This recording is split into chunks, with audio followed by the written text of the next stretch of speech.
Hello friends, how are you? It's me Sandeep Kumar and I welcome all of you in the class of English today. I do hope that all of you are enjoying the class of English regularly. Okay, so it's me Sandeep Kumar. I welcome all of you in the class of English today. Okay, dear friends and dear students, I'm yet again back with a new topic today. Topic is very famous and very simple also. Topic is about subject verb agreement. Yes, subject verb agreement. This topic is the main cause of tension for students because some students do not know the use of proper verb after subject, okay, and in this way they get tangled into the situations, okay, what kind of a verb we should use after subject, okay. To remove this kind of tension from the mind of student, I am making this video for you, okay. Dear friend, dear students, if you watch this video from beginning to end, your tension and your the all kind of situations from that is going on into your mind about the confusion of the proper use of a verb after subject, it must be removed from your mind regularly and properly. This is my promise to you, okay. But my condition is that if you want to understand the proper subject matter that is written on the board, you have to remain with me from beginning to end in this video, okay. So dear friend, dear students, without wasting any short of time, let's get started with today's topic, okay. Topic is very famous and very simple also. Topic subject verb agreement, okay. ये मैं आपको बताता हूँ थोड़ा हिंदी के अंदर कि कर्ता के बाद जो आप वर्ब की जो क्रिया होती है उसका निर्धारण किस प्रकार से करोगे, वो मैं आपको इस वीडियो के माध्यम से आज बताऊंगा, okay. So dear student, dear friends, there are two type of subject. जो कर्ता होता है वो दो प्रकार का होता है, okay. Two types of subject. First is singular. First is singular. Singular means एक वचन. Singular means single. Talking about just singular person, single person means एक वचन. एक वचन मीन नंबर, जो संख्या में एक होता है उसको सिंगुलर माना गया है.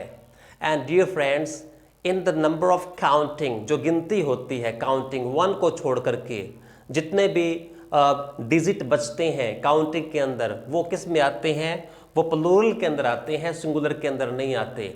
जो डिजिट वन है, ओनली वन, ओके, वो ही सिंगुलर में शामिल होता है, ओके.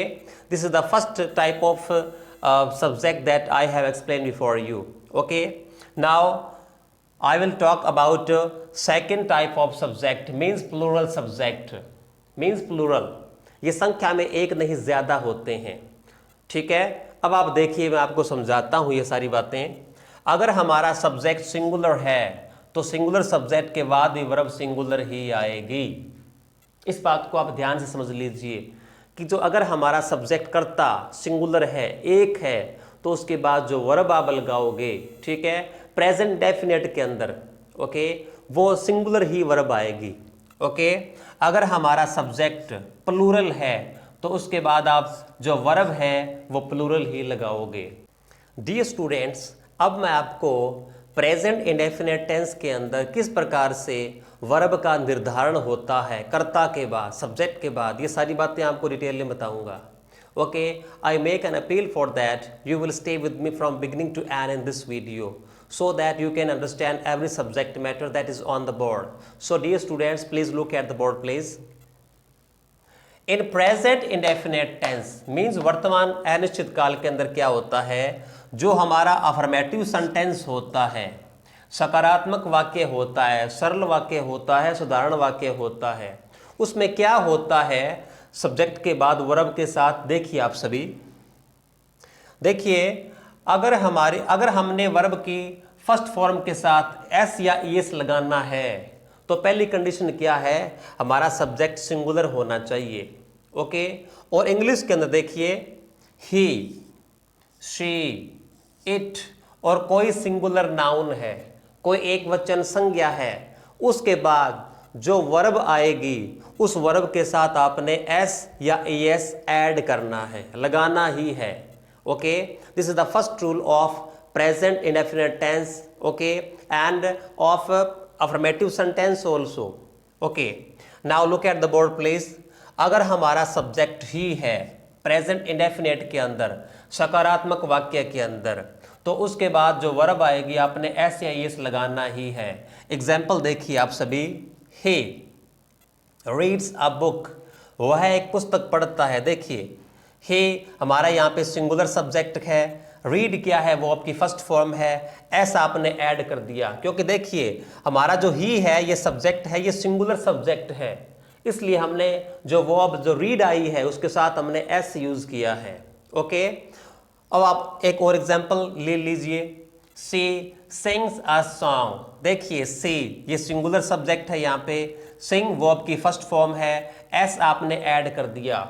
ओके, इस प्रकार से हमारा सब्जेक्ट अगर इट होगा, जैसे कि इट रेन्स, ओके, और कोई सिंगुलर नाउन आप ले लीजिए एक। ओके, देखिए राम, ये क्या है हमारा, ये सिंगुलर नाउन है। Okay, this is the first condition. अब आप देखिए एस तो आपने सीख लिया कि अगर हमारा सब्जेक्ट सिंगुलर है तो एस लगेगी वर्ब के साथ। ओके, अब आप देखिए कि वर्ब के साथ ईएस कब लगता है, थोड़ा ध्यान से देखना।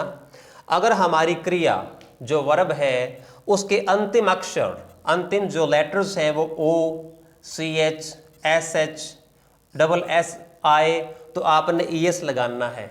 ये कंडीशन है, ये रूल्स है, ये रेगुलेशंस है। अगर वर्ब की कोई भी फॉर्म है उसके अंत में ये लेटर्स आपको मिल जाएं, O, C H, S H, double S, जैसे कि राम गोज, ओ देखिए O, Ram goes to school, he teaches in the class, he teaches in the class, C H, देखिए सी एच, सी एच, ठीक है। अब देखिए double S, Gopal crosses the river, Gopal crosses the river. इस प्रकार से आपने देखा कि प्रेजेंट इंडेफिनिट टेंस के अंदर जो अफर्मेटिव सेंटेंस होता है उसमें किस प्रकार से वर्ब का निर्धारण होता है कर्ता के अनुसार। ओके, ठीक उसी प्रकार से अगर हमारा सब्जेक्ट प्लूरल है तो सब्जेक्ट के बाद आप जो वर्ब लगाओगे प्रेजेंट इंडेफिनिट के अंदर, अफर्मेटिव सेंटेंस के अंदर, तो वो जो वर्ब है उसके साथ आप एस या एस नहीं लगाओगे।